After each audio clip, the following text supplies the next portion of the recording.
प्यारे बच्चों, good morning. आज हम कक्षा 6 के ही उसी महत्वपूर्ण अध्याय के बारे में चर्चा करेंगे और ये हमारा तीसरा पाठ है, संख्याओं के साथ खेलना, जो हमने और दो पहले क्लास में भी पढ़े थे। उसी को आज हम कंटिन्यू कर रहे हैं। आज हम लोग पढ़ेंगे पृष्ठ संख्या 80 से 84 के अंदर आता है महत्तम समापवर्तक, यानी इसको शॉर्ट फॉर्म में बोलते हैं HCF, हाईएस्ट कॉमन फैक्टर। तो जो कि हम यहाँ बोर्ड में लिखे हुए हैं, आप लोग देख रहे होंगे। देखिए, ये महत्तम समापवर्तक क्या होता है। सबसे पहले हम लोग जानेंगे महत्तम मतलब सबसे बड़ा, समापवर्तक देखिए मतलब गुणनखंड, मतलब हम लोग पहले दिए हुए संख्याओं का गुणनखंड निकालेंगे और देखेंगे उसमें से सबसे बड़ा गुणनखंड कौन सा है, सबसे बड़ा समापवर्तक कौन सा है, उसे ही हम महत्तम समापवर्तक कहेंगे। तो देखिए, राम ने 12 का गुणनखंड किया और श्याम ने 16 का गुणनखंड किया। तो देखिए किस तरह से गुणनखंड करता है। 12 का गुणनखंड का मतलब होता है 12 किन किन संख्याओं से विभाजित। 12 का गुणनखंड मतलब कौन कौन संख्याएं 12 को विभाजित करता है, उसे हम स्क्वायर बॉक्स में लिखेंगे। जैसे 1, 2, 3, 4, 6 और 12। इस तरह से ये संख्याएं 12 को विभाजित करता है। अब श्याम ने 16 का गुणनखंड निकाला। तो देखिए, इन संख्याओं को हम इस तरीके से अलग कर देते हैं। 1, 2, 4, 8 एवं 16। इस तरह से इन लोगों ने दो संख्याओं का गुणनखंड निकाला। अब देखिए, दोनों में कौन कौन संख्याएं उभयनिष्ठ है, हम यहाँ लिखेंगे। तो देखिए, 1 यहाँ भी है, यहाँ भी है। अब देखिए, 2 दोनों में है, 3 दोनों में नहीं है, 4 दोनों में है। तो हम यहाँ पर लिखेंगे जो संख्याएं दोनों में है, 1, 2 और 4। हमने क्या देखा, 1, 2 और 4 दोनों में है, जबकि 8 और 16 इसमें नहीं है। तो हम क्या कहेंगे, इसे उभयनिष्ठ कहेंगे। ये हमारा जो मान प्राप्त हुआ, इसे हम उभयनिष्ठ मान कहेंगे या फिर उभयनिष्ठ गुणनखंड कहेंगे। यहाँ पर हम यहाँ लिख सकते हैं, इसे हम उभयनिष्ठ गुणनखंड कहेंगे।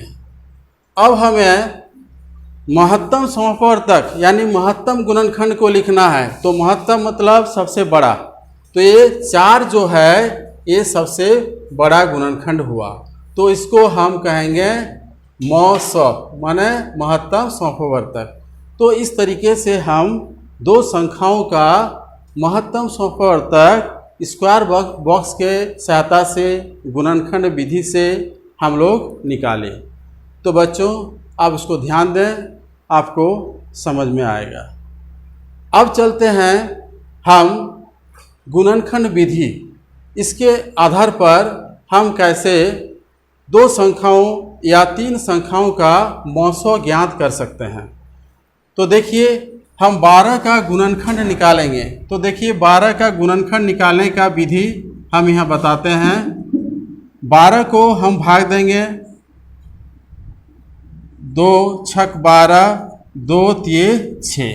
तो इस तरह से हम 2 गुना 2 गुना 3 इसको लिखेंगे।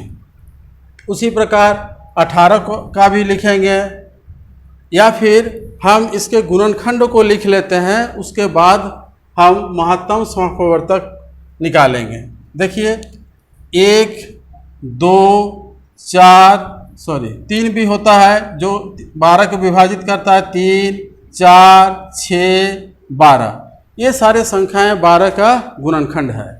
अब 18 का गुणनखंड लिखते हैं। 1, 2, 2 नम 18, 3 छक 18, उसके बाद 9 दूनी 18 और 18 के 18। अब हम लोग दोनों का गुणनखंड निकाल लिए। अब देखिए दोनों में कौन कौन संख्याएं उभयनिष्ठ है, 1 2 3, और कोई संख्याएं उभयनिष्ठ नहीं है। तो हम क्या करेंगे, इन संख्याओं को गुना करके लिखेंगे और यहाँ पर लिखेंगे मौसो बराबर 2 गुना 3 गुना 1। यहाँ 1 2 और 3 इन सभी संख्याओं को हम गुना करके लिखेंगे। तो इस तरह से हमें इसका गुणनफल 6 प्राप्त होगा। तो अब हम कह सकते हैं कि दो संख्याएं दिया हुआ रहने से हम लोग मौसो निकालते हैं इस गुणनखंड विधि से। इस तरीके से हम इसका गुणनखंड निकालते हैं। अब देखिए अगर 3 संख्याएं दिया हुआ रहे तो हम कैसे उसका गुणनखंड निकालेंगे। तो इसका गुणनखंड निकालने का भी विधि वही है जो हमने पहले प्रश्न में बनाया, उसी विधि से हम दूसरा प्रश्न को भी हल करेंगे। यानी 12 का गुणनखंड लिखेंगे, यानी कौन कौन संख्याएं 12 को विभाजित करता है उन संख्याओं को लिखेंगे। अभी हमने लिखा है 1 2 3 4, 1 2 3 4 6 12, 18 का भी हम लोग लिखे हुए हैं, तो इसी को उतार सकते हैं हम लोग। 1 2 3 6 9 18। अच्छा, यहाँ हम लोग छोड़ दिए थे, देखिए एक चीज यहाँ छूटा हुआ था, संख्या 6 भी 18 को विभाजित करता है। तो इसके आधार पर हम यहाँ पर इस तरीके से 6 को भी लेंगे और इस तरीके से हमें उभयनिष्ठ गुणनखंड का मान पता चलता है। उभयनिष्ठ गुणनखंड हम यहाँ लिखेंगे, उभयनिष्ठ गुणनखंड दो को हम लिखेंगे 1 2 3 6। ये है हमारा उभयनिष्ठ गुणनखंड और इनमें से हमें महत्तम समापवर्तक निकालना है। इसलिए जो सबसे बड़ा है, महत्तम मतलब सबसे जो बड़ा गुणनखंड होता है उसी को ही हम महत्तम समापवर्तक कहेंगे। तो इस तरीके से हमें यहाँ महत्तम समापवर्तक 6 प्राप्त होगा। तो हम यहाँ लिख देंगे मौसो बराबर 6। अब इसमें भी हम लोग लिखते हैं 24 का गुणनखंड 1 2 3 4 6 8 12 और 24, इस तरीके से। तो आप इसमें भी देखिए कौन सा संख्याएं दोनों में उभयनिष्ठ है। तीनों में उभयनिष्ठ है, 1 भी है, 2 भी है, 3 भी है और 6 भी है। और इसके अलावा और कोई संख्याएं दोनों में उभयनिष्ठ है कि नहीं देखना है। तो और कोई संख्याएं तीनों में उभयनिष्ठ नहीं है। तो अब हम उभयनिष्ठ गुणनखंड यहाँ लिखेंगे। उभयनिष्ठ गुणनखंड बराबर लिखेंगे 1 2 3 एवं 6। तो अब इसमें से सबसे बड़ा संख्या कौन सा है, 6। तो हम लिखेंगे मौसो मतलब महत्तम समापवर्तक और इसका मान सबसे बृहत्तम मान 1 2 3 और 6 में सबसे बृहत्तम मान यानी महत्तम मान है 6, अतः मौसो हो जाएगा 6। तो इस तरीके से हम गुणनखंड विधि से महत्तम समापवर्तक निकालते हैं। यानी पहला जो उदाहरण लिए थे और दूसरा जो उदाहरण ले रहे हैं, दोनों ही उदाहरण एक ही है। ये भी गुणनखंड विधि से था, ये भी गुणनखंड विधि से था, लेकिन हम लोग इसको एक दूसरे तरीके से समझे और इसको हम लोग इसी विधि से समझे जो विधि हमें बताता है कि गुणनखंड विधि हमें कैसे प्रयोग करना चाहिए। तो बच्चों, हम लोग गुणनखंड विधि सीख गए, उस विधि से हम लोग कैसे गुणनखंड निकालते हैं। अब हम देखेंगे अभाज्य गुणनखंड विधि से हम कैसे गुणनखंड निकालते हैं। तो इसको हम मिटाते हैं, उसके बाद हम दूसरा विधि से एक एक करके हम लोग इसको हल करेंगे। तब तक आप इसको नोट बना लीजिए, वीडियो को पॉज करके आप इसका नोट कॉपी में लिख लीजिए। तब तक हम लोग इसको देखते हैं। देखिए, अभाज्य गुणनखंड विधि से यानी प्राइम फैक्टराइजेशन मेथड से हम लोग कैसे गुणनखंड महत्तम समवर्तक निकालेंगे।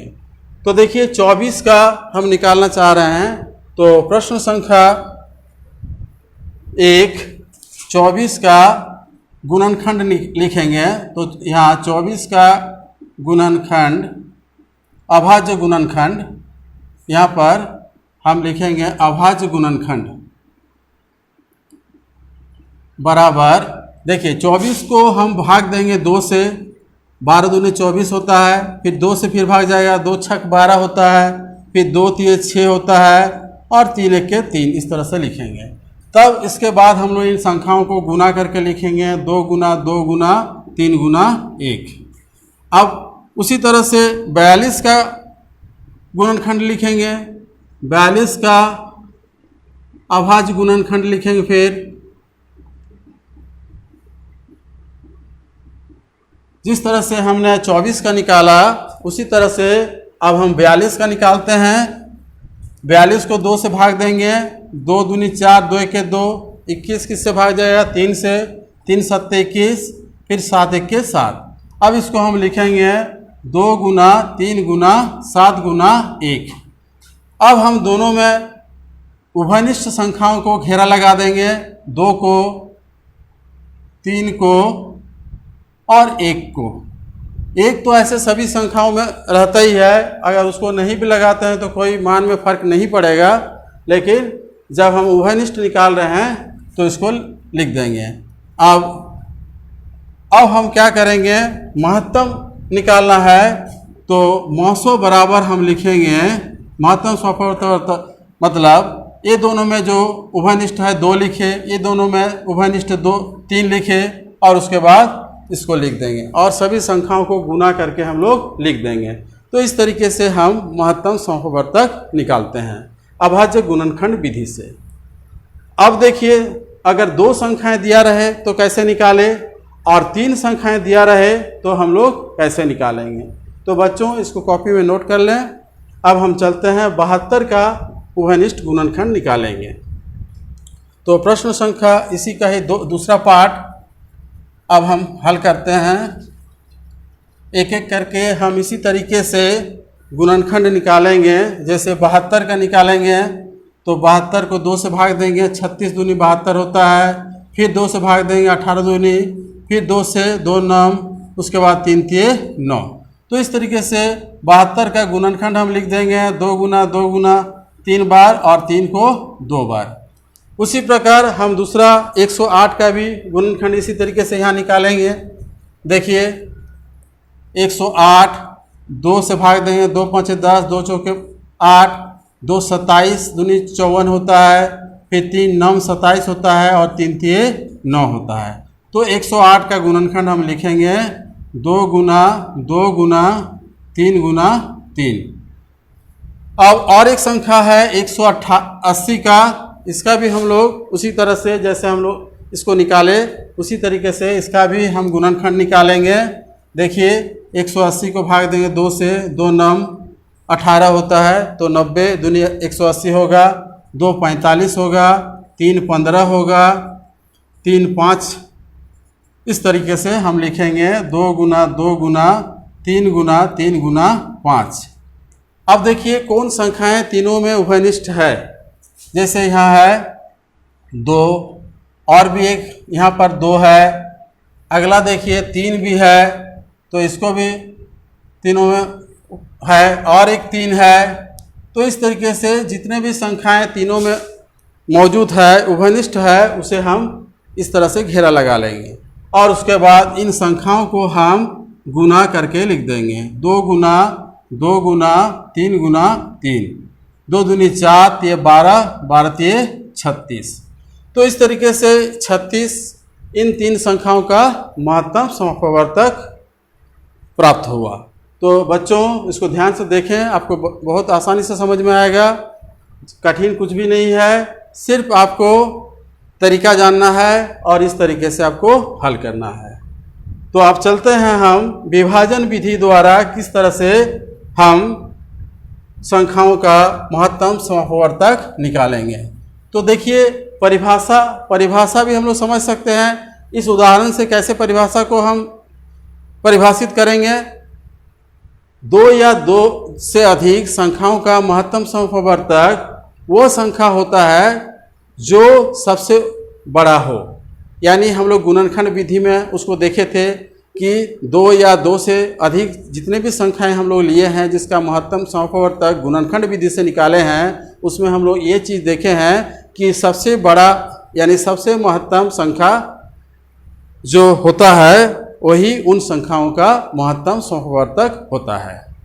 तो इसी तरह से जैसे नाम है महत्तम समप्रवर्तक, हाईएस्ट कॉमन फैक्टर, इसका मतलब है तीनों में जो सबसे बड़ा फैक्टर है यानी गुणनखंड है उसी को ही हम महत्तम समप्रवर्तक कहते हैं। तो ठीक है, अब चलते हैं अगला प्रश्न हल करते हैं। विभाजन विधि से अब हम किस तरीके से इसको हल करेंगे। तो विभाजन मतलब भाग विधि। तो बच्चों देखिए 75 और 155 का विभाजन विधि से हमें महत्तम समप्रवर्तक निकालना है। तो 75 को हम 75 दूनी 150 होता है, तो 75 को हम 2 से गुना करके निकालेंगे। जैसे 75 गुना 2 करेंगे, 2 5 10, 2 7 14 के 15, क्योंकि 75 का पहाड़ा आपको याद नहीं रहेगा या फिर आप नहीं जानेंगे तो आप इस तरह से गुना करेंगे। देखिए 150 जो है 155 के नज़दीक है, इसलिए 75 दूनी 150 ही भाग जाएगा, 3 से भाग नहीं जाएगा क्योंकि 3 से बहुत बड़ा हो जाएगा, 155 से बड़ा आ जाएगा। अब इसको हम घटाएंगे, 155 से 150 घटाएंगे तो कितना होता है शेषफल 5। अब हम क्या करेंगे, इस शेषफल को पिछला जो भाजक है उसको भाग देंगे। याद रखें जो शेषफल आता है वो शेषफल क्या है, उस भाजक को पिछला जो भाजक है उसको विभाजित करेगा। अब देखिए इसको विभाजित कैसे करेंगे। 7 पहले 5 और 7 को देखेंगे तो भाग जा रहा है, 5 1 के 5, घटाएंगे 2 आएगा। अब 2 5 से विभाजित नहीं होता है तो क्या करेंगे, 5 उतारेंगे, 5 5 25। तो इस तरीके से ये पूर्ण रूप से विभाजित हुआ। तो हम कहेंगे ये जो अंतिम भाजक है वही हमारा महत्तम समप्रवर्तक होगा। तो इसे ही हम महत्तम समप्रवर्तक कहेंगे। तो बच्चों इसको ध्यान से देखें, आपको पूरा मैप जो बना हुआ है इस मैप को देख के ही समझ सकते हैं, आपको भाषा का भी ज़रूरत नहीं पड़ेगा। लेकिन अगर भाषा सुनते हैं तो उसमें आपको आसानी होगा और अच्छा से और अच्छी तरीके से और जल्दी आप समझ सकते हैं। तो बच्चों अगला प्रश्न देखते हैं, प्रश्न संख्या 2। इसमें 3 संख्याओं का मौसम निकालने बोला है। हम 2 संख्याओं का मौसम निकालने सीख गए, अब हम 3 संख्याओं का मौसम निकालना सीखेंगे। तो देखिए ये भी बहुत आसान है। पहले हम क्या करेंगे, पहला 2 छोटे संख्याओं का मौसम निकाल लेंगे। 26 और 78 का हम मौसम निकालेंगे पहले। तो 26 और 78 को भाग देंगे, 26 से 26, 26 दूने कितना होता है, तो याद तो नहीं रहेगा, 2 6 12, 2 4 के 5, 52 होता है। 78 से काफ़ी कम है। चलिए और एक स्टेप आगे बढ़ते हैं, 3 से गुना करते हैं, 3 6 18, 3 दूनी 6, 1 7, 78। पहाड़ा अगर याद नहीं रहे तो हमें ऐसे ही गुना करके लिखना होगा। 3 से गुना कर दिए 78 हो गया, यानी हमारा इन 2 संख्याओं का मौसम निकल गया 26। अब और एक संख्या है, इसको भी प्रयोग में लेना है, तो इसको अब हम प्रयोग में लेते हैं। तो क्या करेंगे, 26 65 को भाग देगा। अब देखिए 26 दूनी 52, 26 थी 78, 65 78 से छोटा है, तो यानी हम 2 से विभाजित कर सकते हैं। इसको फिर घटाएंगे, ये घटाने से शेषफल 0 होता है। अब इसको घटा के लिखेंगे, 5 से 2 घटाएंगे तो 3 होगा, 6 से 5 घटाएंगे तो 1 होगा। अब शेषफल 13 बचा। अब हम क्या करेंगे, ये शेषफल पिछला भाजक को विभाजित करेगा, जैसे हमने यहाँ बताया है, यहाँ इस तरह से एरो दे के बताए हैं। तो ये 13 क्या करेगा, 26 को भाग देगा, 13 दूनी 26। तो ये हमारा अंतिम भाजक प्राप्त हुआ। इसे ही हम मौसम कहेंगे, महत्तम समप्रवर्तक बराबर लिखेंगे हम 13।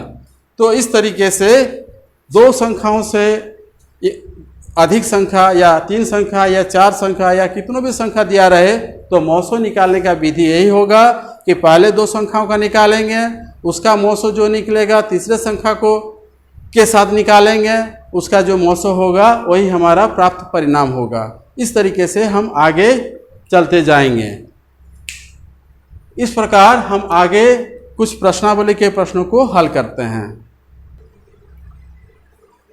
तो बच्चों, अब हम प्रश्नावली 4.3 के प्रश्नों को हल करेंगे। लेकिन एक बात आपको हम बता देते हैं, पिछले क्लास में पीरियड में हमने एक चीज़ छोड़ दिया था कि 1 से 25 तक कितने अभाज्य संख्या होते हैं। हमने शुरू किया था 3, 5, 7, 9, 11, 13, 15 नहीं होता है, 17, 19, 21 नहीं होता है, 23।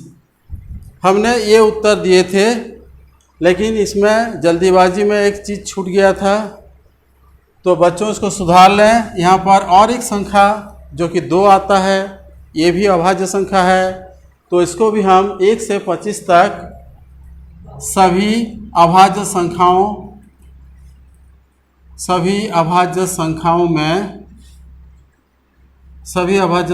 के समूह में रखते हैं। तो बच्चों इसको नोट कर लें। पिछले कक्षा में हमने यहाँ 2 छोड़ दिया था, तो उसको भी जोड़ लें। तो अब हम चलते हैं, अभाज्य गुणनखंड विधि से मौसो ज्ञात करना है। तो अभी तुरंत ही हम बताए हैं, 2 उदाहरण देके बताए हैं कि किस तरीके से हम अभाज्य गुणनखंड विधि से महत्तम समअपवर्तक को निकाल सकते हैं। तो इसको फिर से हम दोहराते हैं, 1-2 उदाहरण के जरिए हम आपको बताते हैं। देखिए, 9 और 12 का अभाज्य गुणनखंड निकालेंगे। तो देखिए, 9 का हम इस तरीके से भाग लगाएंगे, 9 3 तिये 9, इस तरह से लिखेंगे। फिर 12 को भी देखिए, 2 छक 12, 2 तिये 6। अभाज्य गुणनखंड का मतलब है हमें अभाज्य संख्याओं से भाग देना है। अभी हमने लिखा था अभाज्य गुणनखंड 1 से 25 तक, जो कि आप कॉपी में नोट कर लिए होंगे। और उसी संख्याओं से आपको लेना है अभाज्य गुणनखंड। जब भी निकालेंगे तो इन्हीं अभाज्य संख्याओं से इसे भाग करके दिखाना होगा। तो हम देखिए, 9 का अभाज्य गुणनखंड इस तरीके से लिखेंगे, 3 गुना 3। फिर 12 का गुणनखंड लिखेंगे, 2 गुना 2 गुना 3। अब हम क्या करेंगे, दोनों में कॉमन लगा देंगे, दोनों में जो उभयनिष्ठ मान है उसको घेर लेंगे और कहेंगे मौसो बराबर, यहाँ हमें प्राप्त होगा 3, जो कि दोनों में उभयनिष्ठ है। वही संख्या अभाज्य गुणनखंड विधि से मौसो का मान देता है। तो इसको नोट कर लें। अब हम देखते हैं दूसरा प्रश्न को, जिसमें 3 संख्याएं दिया हुआ है। इस तरह का उदाहरण भी हम आपको बताए हैं।